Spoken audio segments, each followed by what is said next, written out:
we call the meeting to order. This is Community Preservation Committee meeting on September 28th at 7:30 p.m. Due to the ongoing COVID-19 pandemic, in accordance with Chapter 22 of the Acts of 2022, suspending certain provisions of the open meeting law, public bodies otherwise governed by the OML are temporarily relieved from the requirements that meetings be held in public places, open and physically accessible to the public, so long as measures are taken to ensure public access to the body's deliberations through adequate and alternative means. This meeting will be live on Zoom. The public may participate remotely by joining Zoom meeting ID number 840-0877-2826 or by calling 929-205-6099. For additional information about remote participation, please contact Carly Antonellis, Assistant Town Manager at atm@ayer.ma.us or 978-772-8220, extension 100 prior to the meeting. All right, now let's go ahead and continue on and get an approval of the agenda. Anybody have any edits that they want to see, or can I have a motion to go ahead and approve the agenda as written? Looked fine by me. All right, Barry. I'll make a motion that we approve the tonight's agenda. Okay, Barry makes the motion. Can I hear a second? Second. All right, Jess goes ahead and seconds. All in favor? Julie? Yes. Barry? Aye. Jess? Aye. And the chair says aye, so it has been accepted. Now I'm going to go ahead and read. I'm going to open up the public hearing. Go ahead.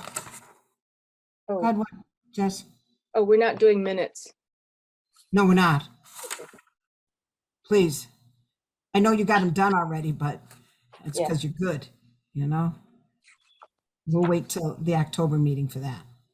All right, so it's 7:33, and we are going to open up the meeting, the public hearing. I'm going to read what has been posted in the Neshoba Valley Voice on the 16th and 23rd of the month. It's a legal notice regarding the Ayer 1943 Howitzer Restoration Project. Notice is hereby given in accordance with Massachusetts General Law, Chapter 44B, Community Preservation, that the Ayer Community Preservation Committee, CPC, will hold a virtual public hearing via Zoom on Wednesday, September 28th, 2022 at 7:30 p.m. The purpose of this meeting will be to review the application from the town of Ayer for CPA funds to support the restoration of the 1943 howitzer and the monument dedicated to Staff Sergeant Leon A. Cody.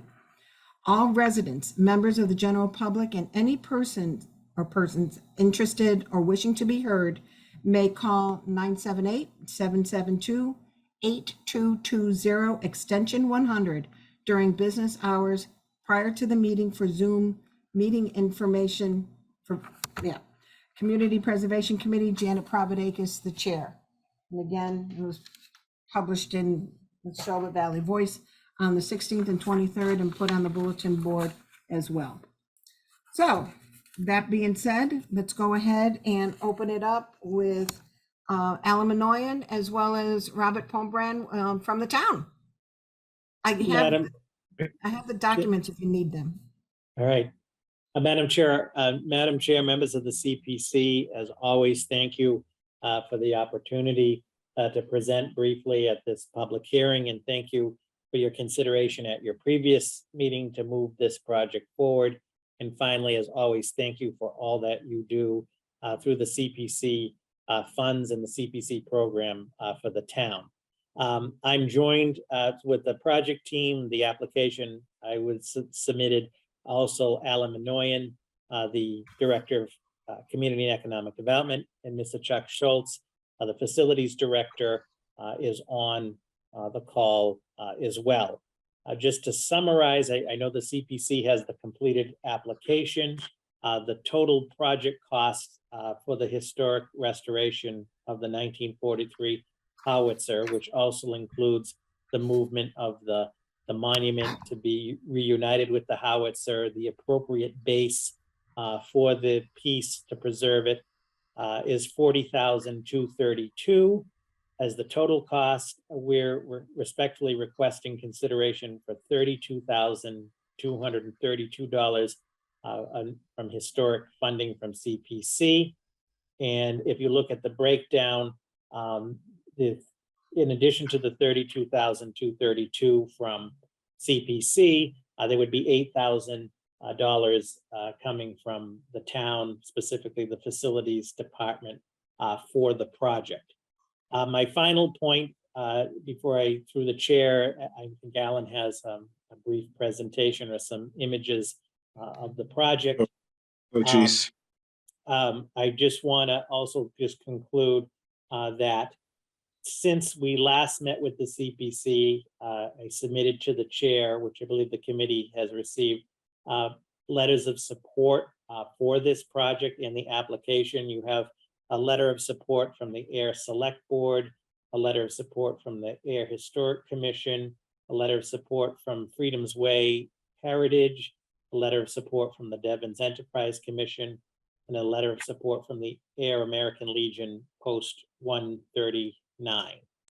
Mhm. So Madam Chair, that's sort of just a overview of the application, and we're here to answer any questions you may have, or through you, any questions that the public may have. All right, and I just want everybody to know that all those documents are on the Ayer Community Preservation website, on Ayer's website, underneath funding request, as well as the 5 letters that town manager has mentioned. So I think I really don't have anything right now, unless someone else in the committee has anything. I'd like to see what Alan does have for a presentation. My goodness. Well, folks, I need to apologize in terms of just some technical stuff. I don't have the images to show you, but what I would have shown you, are the images I shared at the last meeting. And I can just say to you, speak to it. The howitzer is very visible, for all community and folks to see as it sits on the front lawn of Ayer Town Hall. It's actually in very good condition. It's an original 1943 World War II piece. However, it was painted black, and we'd like to, through the restoration, it will be brought back to its original Army combat color of olive drab. And we actually have the original paint color codes that it would have been. So it will be brought back to its, appropriate color scheme as it would have looked in 1943. What's not, immediately apparent, though, unless you get closer to it, and by all means, we invite folks, if you're ever at town hall or walking by downtown, take a walk up to it, visit it, and what you'll see when you look at the wheel rims. Unfortunately, when the piece was brought back after the restoration of the town hall in 2002, it was placed on the bare lawn or ground. Unfortunately, this resulted in the deterioration and rot of the wheel rims. And these are the original 1943 combat wheel rims. So this is the issue. And those rims will be restored. One of them is so far gone, it will be refabricated. And that's why we feel very good that we're working with Certified Welding and Fabrication of Shirley. They actually have the capacity to refabricate that original wheel rim back to its authentic specs. The cannon, the howitzer, is in good condition otherwise. And the main part, as Robert said, is to construct and place now the proper base and pad for it. Once it is returned back in its appropriate colors and restored, it will be preserved by that base. So this is, you can see it right out there, everyone, the state it's in. And it will be brought back to how it originally looked in 1943. And it is a rare piece. There aren't many original 1943 howitzers, in that state in existence. So it is a real local heritage treasure. And again, it was gifted to the town of Ayer in 1985 by the Cody family of Ayer. So, and it came originally from Fort Devens. So it's a true, authentic, local heritage treasure. Madam So Chair, hopefully I was colorful enough with my words that you can visualize. My apologies.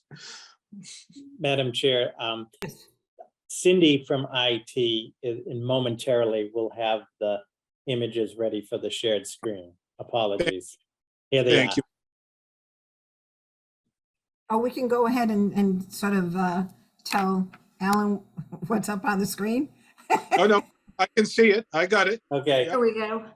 Oh, yeah. so Cindy, Alan will tell you Yeah, when you- to flip Yeah, it. you can Yep. go right through, Cindy. Yeah, proceed to the next.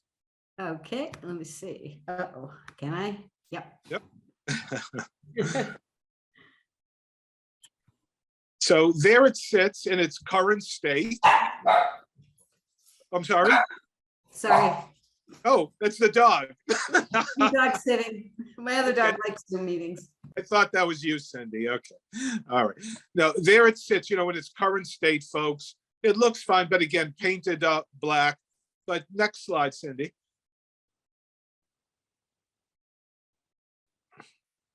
There you see, though, as you get close up, here is the deterioration, unfortunately, that has taken place. That is the original 1943 rim. The wheel itself has also suffered some deterioration. We're hoping we may be able to preserve that. If not, you can actually acquire replacement combat tires like that. But as you see, the rim needs to be completely refabricated and reconstructed. Okay, Cindy, next. Here is the original 1985 plaque that was gifted to the town of Ayer on Memorial Day, 1985, by the Cody family. And that plaque was affixed to this, granite block, which is very consistent with our heritage here as well. It was set in the back of the town hall during the 2002 restoration. The howitzer was brought back up front. For whatever reason, this wasn't, as Robert said, they will be reunited as part of this project at the front grounds. Okay, Cindy, next. And again, if you understand, I know it looks just like sort of a, an ornament or whatever. Here is what it was in action. It is a 1943 105 millimeter M3 howitzer. It was designed, it's actually United States Army airborne. It's airborne. They would drop these cannons, these howitzers, out of airplanes by parachute behind enemy lines, and they were anti-tank weapons, and they were devastating weapons, absolutely devastating. So we just understand the reality of what this is and was and what it represents. And they were really made fabricated for the invasion of Normandy in D-Day. Okay, Cindy. And finally, here's an image of a fully restored 1943 105 millimeter M3 howitzer. And this is exactly, as our howitzer will look at the completion of this project if we receive the funding. So again, it'll be an important heritage piece, not only for Ayer, not only for the Commonwealth of Massachusetts, but it's a national heritage piece. And there are good lessons to be learned. If our young students are studying World War II, they're studying Fort Devens, they should come and visit this thing and understand what it is and learn who Staff Sergeant Leon Cody was. And he made the supreme sacrifice at the age of 25 years old in France in 1944. So it's an important piece for our community. And I believe that's it. Thank you very much, Robert and Cindy, for getting those images. Thank you. All right, thank you. I was going to say that last image on how it is going to look versus, what's out there now. One of the things that I saw is the last image had Yes. no cap on the end of the barrel. All right. Yes. I'm just saying, I know people like to, whatever. Is it going to have a cap? It certainly is. It is Thank you. currently capped and the muzzle will remain capped. Okay. Yes, it's inoperable. When it was brought over years ago, they welded closed, the breech ring, the firing mechanism, all that is welded shut. And that's part of the thing that it shall never be used as a weapon of destruction again. Okay. All right. That's good. And also too, I just know, like I say, it's an opening. You just don't want to leave that available. Quite right. Yes. All right. One other question with regards to the monies that you're looking for CPC is you're looking at $32,232. And in that is a contingency of a little over 2,000. Is that contingency enough? At $2,112? So, Madam Chair, to that, we're confident that that is an acceptable contingency. And why I say that, one is on the facilities department piece of it, which is the logistics and moving of the monument, as well as the construction of the base and that landscaping. He has done, the competitive bidding process and has worked. Those are very hard those are hard numbers in set. And on the other piece, the quote that is submitted from the historic preservation piece, and Alan can add to this if needed under the proposal from Certified Welding and Fabricating at 7,700 is also a firm number. So again, we didn't want to, being sensitive to the limited resource of this funding and so forth, didn't want to put a broader or larger contingency. So extra effort was made by Chuck and Alan to get these to be definitive price quotes. Okay. And then the second piece is there is that small contingency that would take into account any unforeseen. Okay, like if you needed to go ahead and get new tires. Right, correct. Okay, all right, that was good. Those pretty much were my questions. Anybody else on the committee? I have a question, if I may. Barry? The last picture of the howitzer showed it up on jack stands. Is that gonna be happening with ours or the towns? I think what it does, it saves the tires and takes the weight off of the rims and the tires.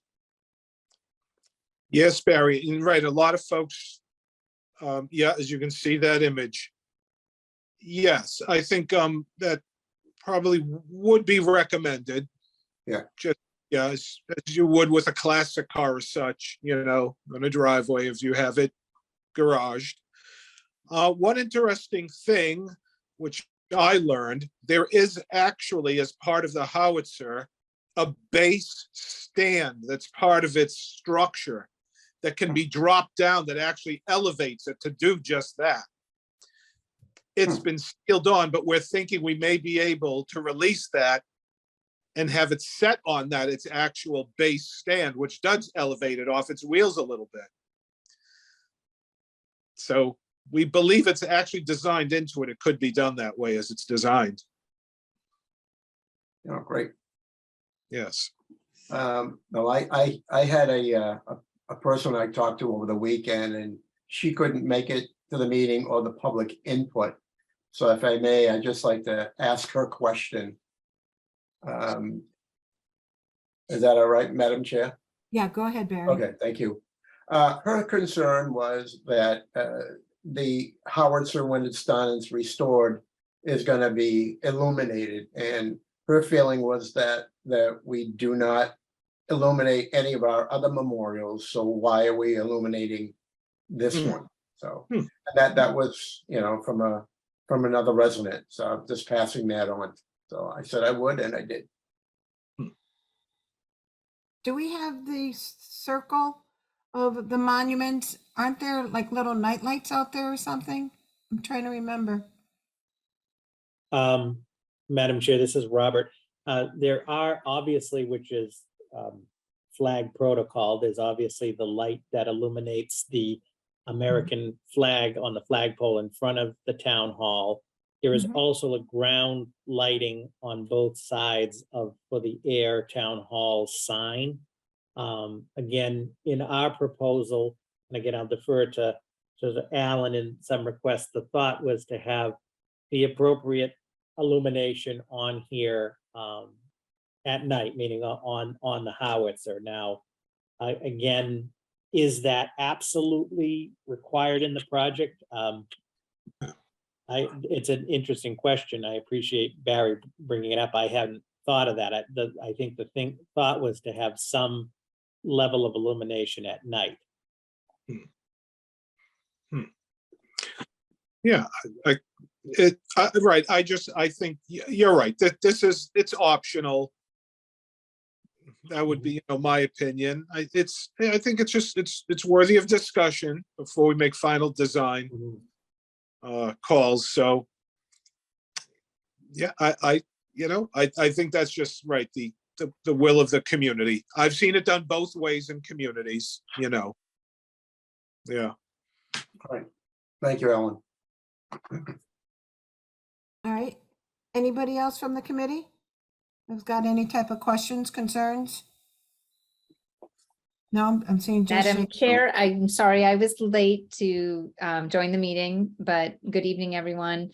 And I would just second that I am not a fan of lighting anything more than we feel we need to. Just dark sky compliance, the negative impacts to wildlife and insects and things like that. So I, definitely would, echo the concern about it and don't think it's necessary, but again, would be open to community discussion about it. If any lights would be used, definitely that they would, appropriately focus on the target subject and, not be allowing any light pollution. But, I'm open to the discussion further if there's a real sense that it's warranted or needed. I mean, in certain ways too, that area is lit up because there are the street lights as well as you said, the flagpole's lit, the town hall's light, the sign is lit. So it's not like it's completely dark. So maybe that would be something. I know that during the last meeting, you discussed that, we'll have some feedback on, how it's going to point and things like that. So maybe that's the same time that we can go ahead and say, okay, we're not going to light it, or do we want it lit? Does that make sense?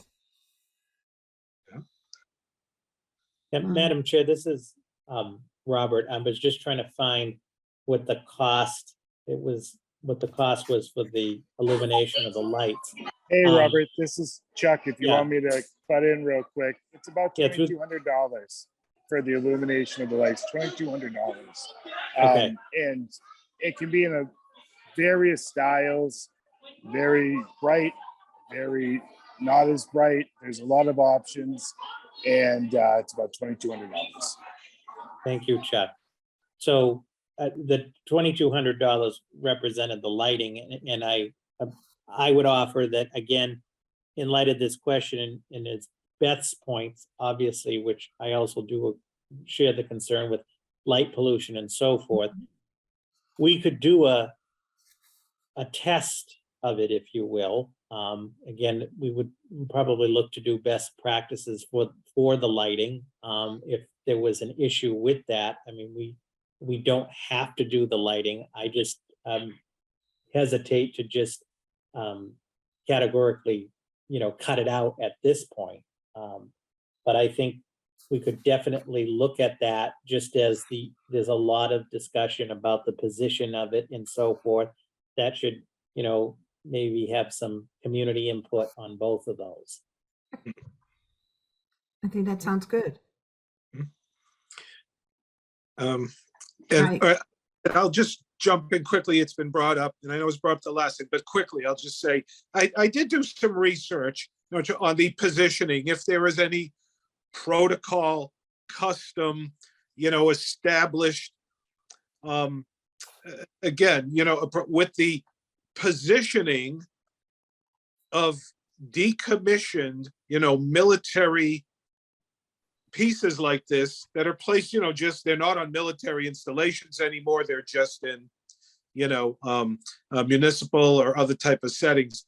I don't believe there is no protocol for its position. Each community sort of makes its decision. I will say this, though. There is a protocol. If any of you ever happen to be out in the great little town of Paxton, Massachusetts, or even go online and Google their Civil War monument, and I've seen this done other places, they actually take the cannon, they bury the muzzles in the ground to show and symbolize they shall never be used again for war. I don't think we're going to do that with this, okay? And I will say, for what it's worth, I thought about this just myself. You position these things symbolically if they have meaning or representation, what they're oriented towards. And right now, the howitzer is oriented westward. It's actually oriented to where Fort Devens was originally established in 1917. I think this is the right symbolic orientation for it, that it is positioned in a direction that is saluting the original Fort Devens of 1917, and that is where the direction it's currently oriented. The only other thing, if you oriented it eastward towards the railroad's bridge, you could say, well, we are orienting it towards the battlefield it served on, which was the battlefields of France. If you want to position it so it's, and I guess we could do that with GIS and find out exactly where it's positioned to be pointed towards northern France. That would be the only other symbolic. I think it makes sense to leave it where it is, oriented westward towards saluting the original Fort Devens. This is where it came from. That's its heritage connection. I thank you for doing that research, Alan. Yes. All right. Interesting. It's true. That's where it came from. All right. Well, we're going to be getting, like I say, there's going to be public feedback, when it is laid out, correct? When we're going to be placing it. Is that correct? Yes, I think Alan had brought up at the last meeting to Yes. get some public input Yep. on the position of it. I think the good piece is based on the design of the base is going to be a circle, so that it's not going to be square. So some public input on that. And then in light of tonight's question that Barry brought up from a resident in Beth's points about the lighting, similar thing. I mean, I think we could do a test with the lights, obviously look for the best practice lights, also the best type of light, also on a timer type of thing, and see and we could get some feedback on that. If overwhelmingly the public has issues or the lights, it doesn't look correct or what have you, then we can remove the lights. Or So we there could, is- or we could, you can do without the lights first and saying, okay, are we looking to have it lit up? Right. Do it that way. And How, obviously, as Mr. Schultz mentioned, it was about $2,000 was the lighting. Obviously, we could start without the lights. If there was overwhelming for the lights, we could do a test, I'm sure. But if we ultimately didn't go with the lights, as you know, Madam Chair, that amount, would revert back. yeah. Mhm. True. It's like, okay. Now, my next question though then is, how are we going to be getting this feedback? Are you going to, do you want to do another type of public information session or feedback, questionnaires, whatever? I mean, I'm just trying to figure out what the plan's going to be.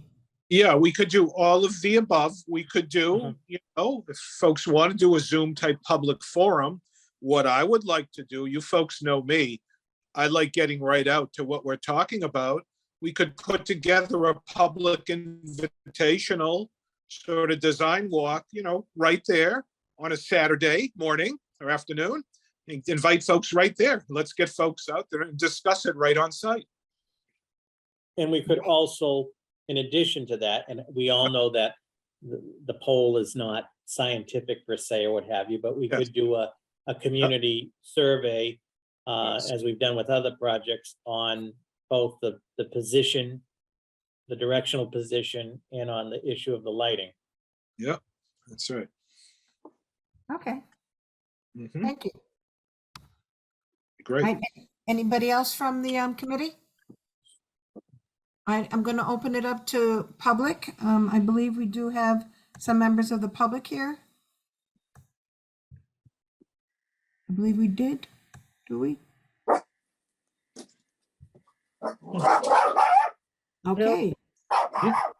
All right. Pauline tell has her hand raised. Oh, okay, Pauline. I'm sorry, Janet. Thank you for acknowledging me, but my dog decided to bark at the Amazon truck next door. So I'm trying to talk over her.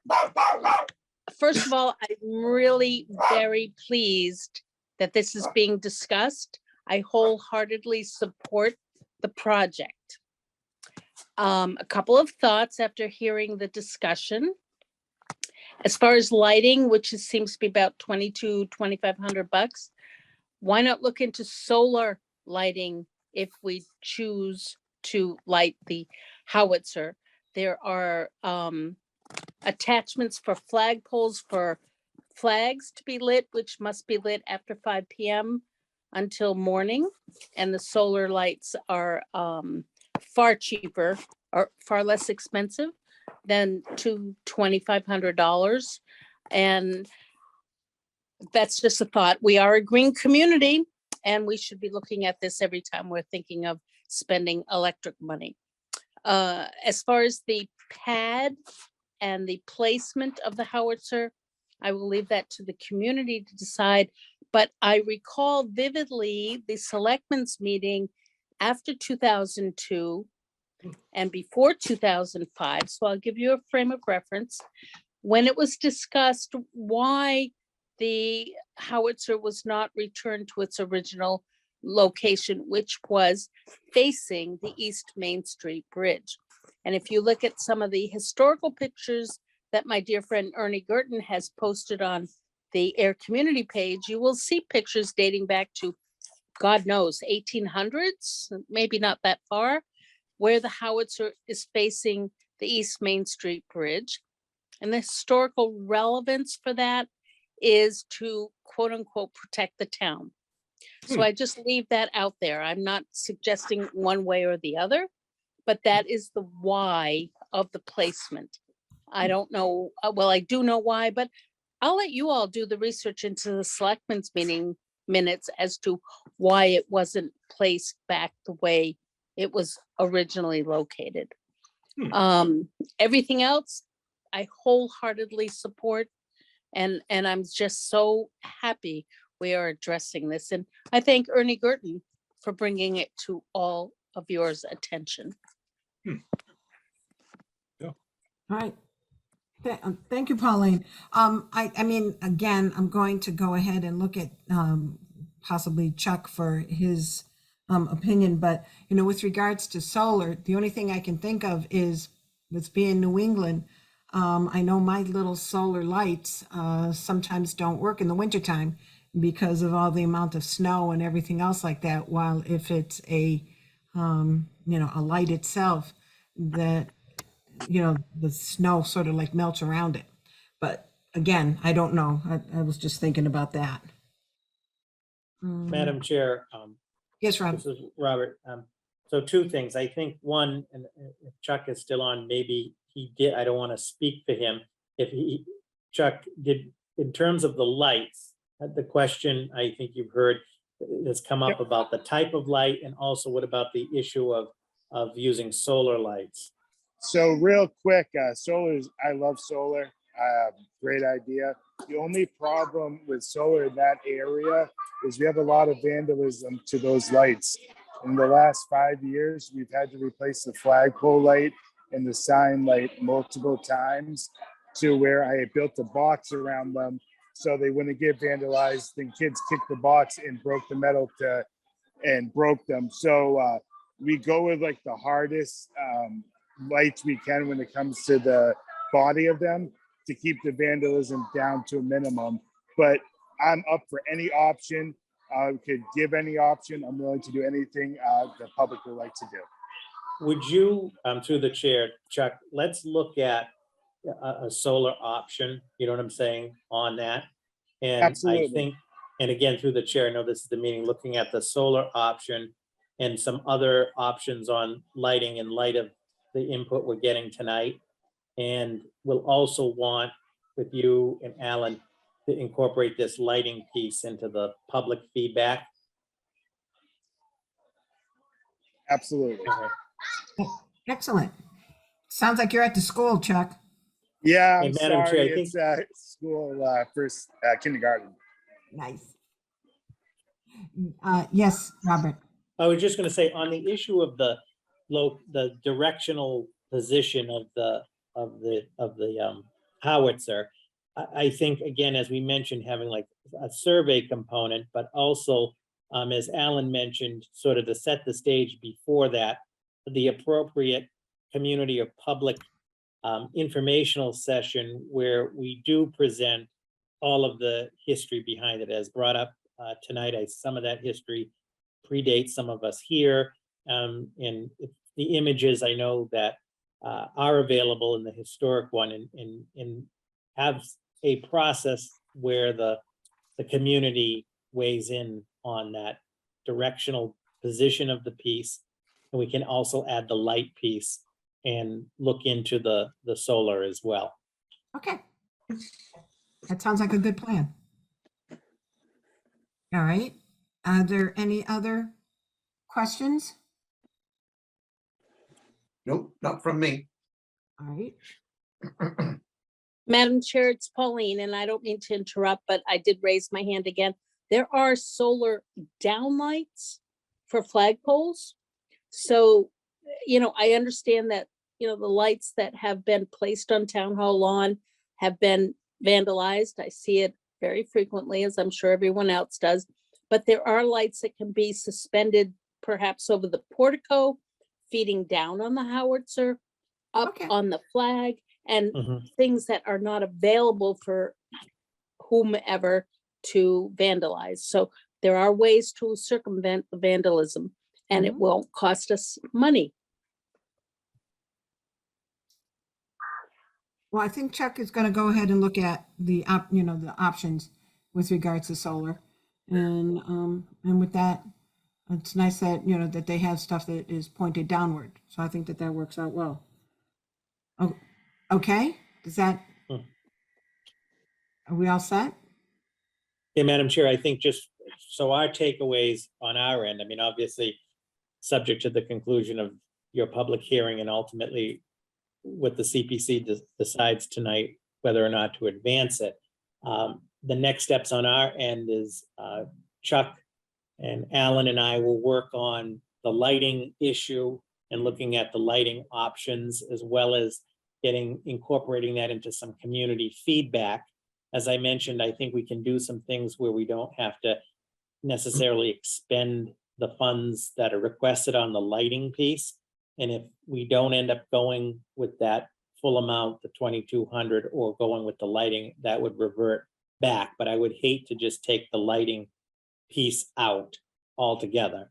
And then Understood. secondly, in working with Alan, putting together the appropriate public community information feedback session where we present perhaps the history and the images of how it was positioned and all of that through history and so forth, and then obviously get questions and input, and then have some type of, and again, I know they're not scientific or what have you, but some type of basic sort of opinion survey feedback as to what folks want to see. I do think that the flexibility of the base, the new base being circular, is at least moving also in the right direction and that we have some more flexibility as potentially moving it as opposed to, not that that's just, you can just do that on a whim, but there's that flexibility there. Yep, I agree. All right, so I think that that is your takeaway of those two items, for Mhm. the positions and the lights. If there's going to be lights, no lights, and if there are lights, then we can go ahead and go down the. And we the will, avenue. and Madam Chair, final point into the committee, we will be prepared then, assuming this moves forward at town meeting. Obviously, we plan, through you, just a very, a brief presentation. We will now plan, assuming, this moves forward, to incorporate into that presentation a slide or slides that discusses what we've talked about tonight about the lighting and the community input on that, and the community input on the direction of the howitzer. That'd be great. Because like I say, it's good to hear that history of pointing it at Devon's versus pointing it over to the northern France. So, And Okay. knowing town meeting as well as you do, I'm sure we'll probably get some opinions on both of those right from the floor. But we are committed to also doing a dedicated public effort on both of those excellent. outside of town meeting. All right. That sounds good because we always like to enjoy Alan and his little walkabouts. So. All right. So if there's no other comments or anything else like that, can I go ahead and, again, I always goof this part up. Let's get a census from the committee of moving this forward to town meeting. Can I get a motion? I'll move to advance the proposal for the restoration of the howitzer for it to be considered at the end, at this fall town meeting. There we go. Thank All you. right. Beth made the motion. I'll second that. All right. And Barry seconded it. All right. Let me go ahead and just make sure who I have for participants. Julie Yes. and Barry, Yes, Beth, Yes. Jess, I, and the chair says aye. So we're going to move this forward to town meeting. Congratulations. This will be good. Madam Chair and members of the committee, thank you for your time and your consideration and for your support in moving this forward to town meeting. We'll have our presentation ready for October 24th. Excellent. Thank you very much for taking this on. thank you, Robin. All right. Thank you, Alan. Thank you, everybody. Thank All you. right. Thank I'm you. gonna- All right. Let's go ahead and make a motion to close the public hearing. So moved. All right, Julie has made the motion to close the Second. public. Beth seconds. All right, let's do the roll call. I've got Julie, Yes. Barry, Aye. Jess, I, Beth, Yes. and the chair says yes. So, all right, public hearing is now closed at 8:14. Awesome. All right, next on the agenda is the review of the town warrant articles. I generated them up so that people can, go ahead and review them beforehand, because again, I need to get them to Robert or to the town hall by the 30th, which is Friday. I said by noon, because I know it's at 1 o'clock, but still I said by noon. And Beth went ahead and sent a revision today. And with that, the one that I have in front of me is your revision, Beth. So I don't know if everybody's had a chance to review them. We don't know what article number it is, but again, do you want me to bring them up, or does everybody have them? I have them. Okay, I have because, mine. right. Yeah, I Okay. have it. All right, that sounds great, because I got it. Cindy didn't give me share access, so. All right, it's, the article is the air I have commons. access if you do want it up later, But Janet. I could. Oh, no, no, it's okay. Do people want to see it? No, I think we're okay, but somebody speak up if you want me to put it. Madam Yes, go ahead. Chair, I did look at the two warrant articles with the edits from Ms. Sudemeyer from Beth. And just a couple of things. One is they look to be correct to form with those edits, specifically the one that Beth sent on the affordable housing for the Ayer Commons that added detail.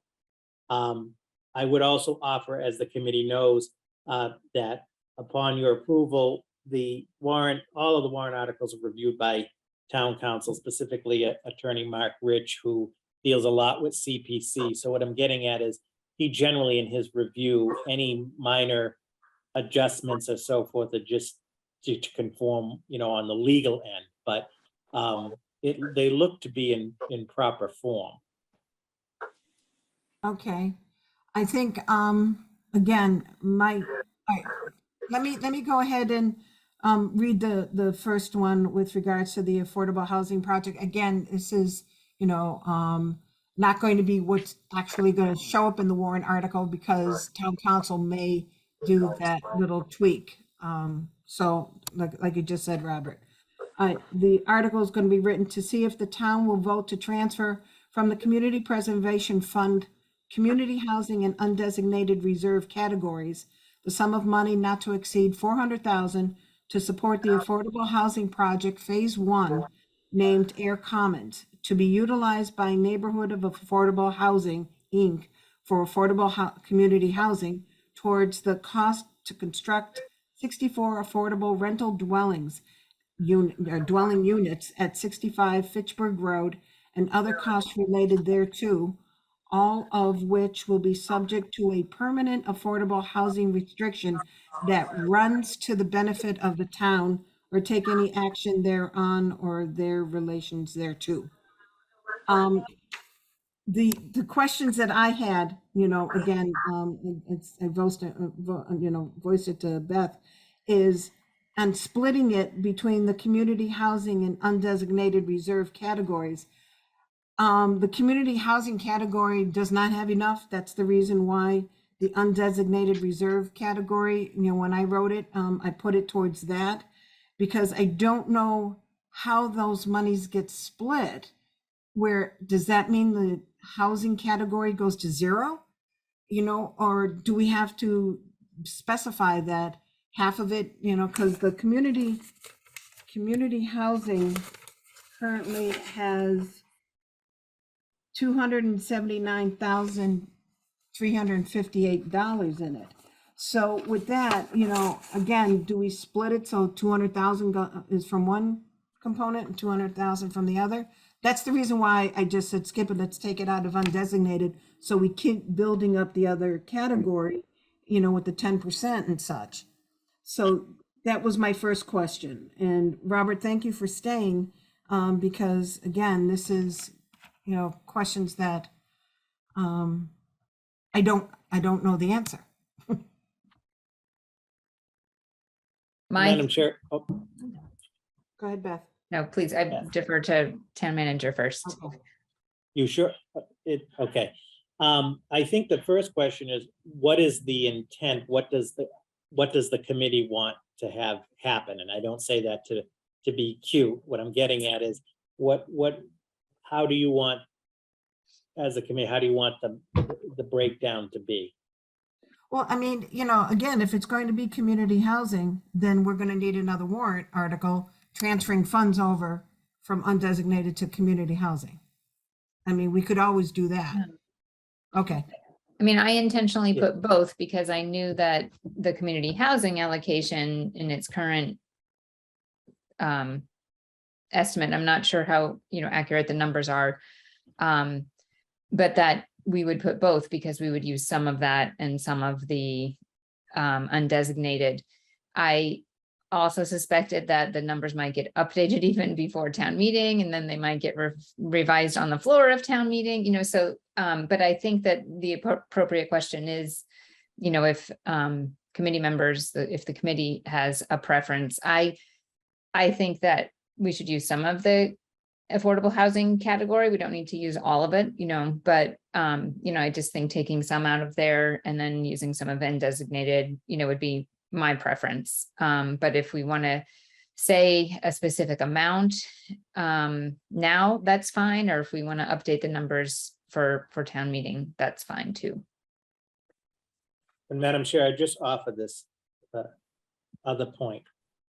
So the warrant article is legally and publicly warning the town that this is what's going to be discussed. I think that that's the first piece. The second piece is the specific motion. And as the committee knows, with the motion that is made at town meeting, it can be more specific. I think this warrant article, by having both the Community Preservation Fund, community housing, and the undesignated reserve category, it's alerting the public and notifying the public that, okay, there's going to be this article. We're going to be talking about this funding for this project. We know that the money is not going to exceed 400,000, but it could come out of both of these categories. You see what I'm saying? So when we get to town meeting, to Beth's point, if there's a revision in the numbers or there's some change, the motion could reflect that. The key takeaway is that it's not to exceed 400,000, which is in the warrant article. It also clearly says what the funding would be for. I do like that it has the language, my opinion, about the housing restriction in there. And it has potentially both of the funding sources. So it basically captures everything you would want to do. Okay. Now, the other question though, after being at some of the zoning meetings is with regards to a permanent restriction.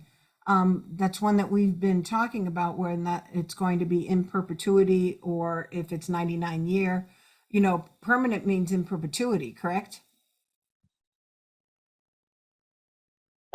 Yeah, permanent or yeah. Yeah. And I don't know, again, whether or not we got I'm trying to remember, if we got all the 64 units in perpetuity. I'm trying to, again, Jess, maybe, I'm trying to see whether or not I would suggest, since this is going to be a discussion in the future, that we just take out the word permanent here. I mean, it's All not, right. I'm not going to resolve it tonight from zoning. We're Yeah. not meeting again, No. I understand so that. Yeah. I understand the question is in perpetuity, 99 years, 50 years, or whatever. So I don't think we can. So I think that if we just take out that word permanent here, that will leave that to be. Yeah, because I do know that they did say it's going to be more than 30 years, because that was, Yes. What the first concern was, that their application said that they were going to go by mass guidelines, which is 30 years. And they did talk about, again, in perpetuity, but I'm still unsure if some of the other funding, doesn't allow that. So that's where I'm looking at. Beth? I just don't understand why this question continues to come up in air, because it happens all the time in other communities that it is in perpetuity. So I'm really always confused whenever it comes up. And I just feel like it's a disservice to the community if we don't advocate very strongly for it to be perpetual. And I mean, we've just lost so many units that have timed out, and I just don't ever want to put us in that position again. This is a big investment, and we should be advocating for permanent, perpetual restrictions on it. I agree with you. And again, Otherwise, Beth. the funding constraints get figured out in many other communities. So let's figure it out. All right. I mean, I agree with that. All right. However, if we do put it into a warrant article and it doesn't hold true, what's the ramifications? That's why I was hoping we would have the answer. That it's fine to be permanent and perpetual. I thought that when we discussed it in the public hearing that they thought it was okay. No, that wasn't concluded, I don't think. Yeah, I don't think it was, Up in the air for, yeah, anyway. yeah. I mean, again, thinking, it looks like it's okay without, having, any type of formal agreement. And we're sort of opening ourselves up, again, I don't know what the ramifications would be.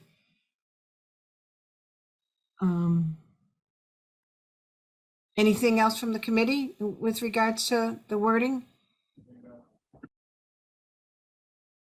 All right, Pauline, I see that you've got your hand. Oh, I would only make one suggestion in the second line where it goes into transfer from the community housing and undesignated reserve categories. I just add in a couple words, so it's from the Community Preservation Fund, community housing, and from the undesignated reserve categories, just so it's really clear they're two different categories.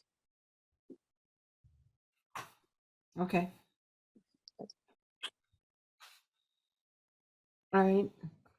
And while we're still on, again, Pauline, your hand's raised. Is it with regards to the in perpetuity, permanent? It is, Janice, but also seconding what Jess just said. I think you need to have two separate amounts for those two categories, just to make it abundantly clear, because as we know, most people don't understand what we're talking about at town meeting. But as for the in perpetuity, the 3 Habitat homes, 2 on Central Ave, 1 on Shirley, are all in perpetuity. And I suggest that you look at the documents that are on file at Town Hall. I would presume in the Office of Community and Economic Development, since Sean Sahowski was instrumental in creating those documents for us. And I'm sure Alicia did for the Central Ave ones.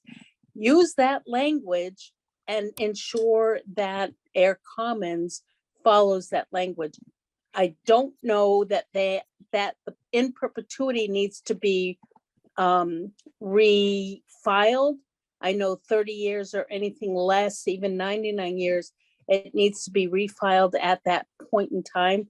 None of us will be here in 99 years, but please look at the documents that were recently filed for the Central Ave properties. I think that's 5 years ago. So not that far, 2017-ish.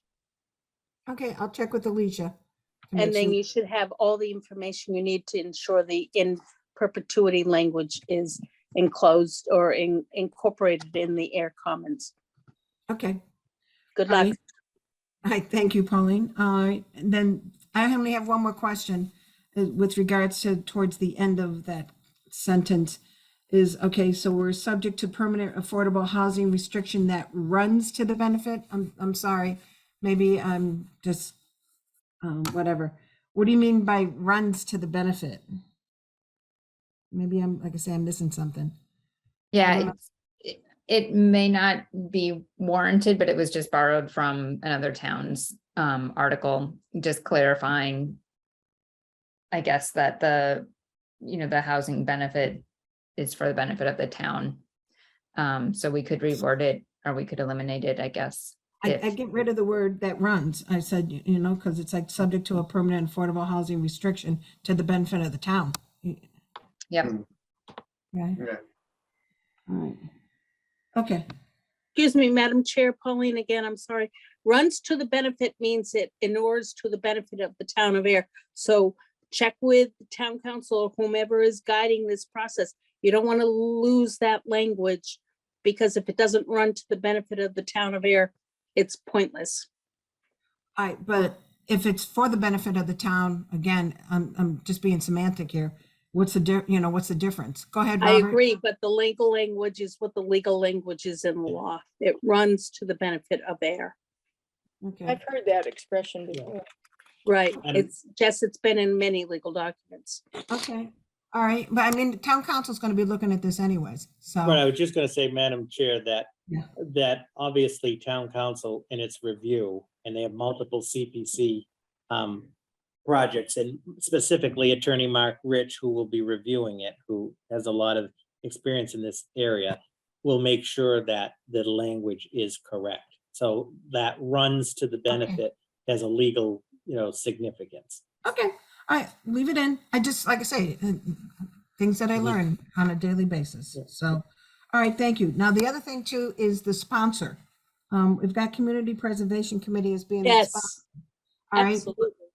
Well, I mean, I was thinking of the sponsor really being the Affordable Housing Committee. I mean, I don't know whether or not that makes a big difference. I mean, we are supporting it anyways. But are we truly sponsoring it? I know that it came forward from the committee and the trust, the Affordable Housing Committee. All right, go ahead, Robert. Madam Chair, I would offer that the sponsor for both of these, whereas CPC articles as in the past, the sponsor is your committee that has not only oversight and custodianship of these funds, but you've run the application process, the public hearing process. I know that other committees may have brought this forward, but the sponsor, in my opinion, and then I believe town council should be the Community Preservation Committee Okay, all right, on both of them, the howitzer too. all right, no problem. Yeah, this Okay. doesn't get to town meeting without us, so we are actually. The sponsor. allowed. Okay. Yeah. All right, understood. Okay, that sounds good.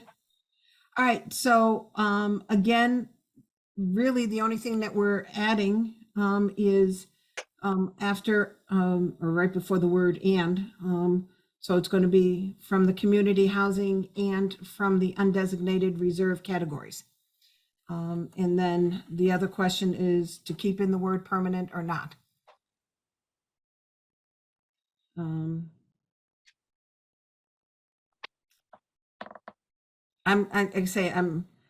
I'd love to keep that in there and sort of like what what we did before of all right, well, let's keep it in there and let's see what town council says. Go ahead, Barry. Oh. Ethan. Oh, all right. Actually, that's what I was gonna suggest. Just leave it Okay. there and once town council looks at it, they'll give it the Okay. thumbs up or thumbs down. All right. Then like I say, so it's only adding the words from the in front of undesignated reserve categories. Does that sound like about right for everybody? Yeah. Mhm. And yeah, Okay, can I have somebody make a motion to accept that warrant article as amended? So moved. Make the motion. Okay, Beth made the motion, Barry I'll seconded. second. Yeah. Okay, yeah, and let's go through roll call. Julie, Yes. Barry, Aye. Beth, Yes. Jess, Aye. and the chair says aye. So take it as it's being as amended. The next one is the Ayer Town Hall restoration of the 1943 howitzer.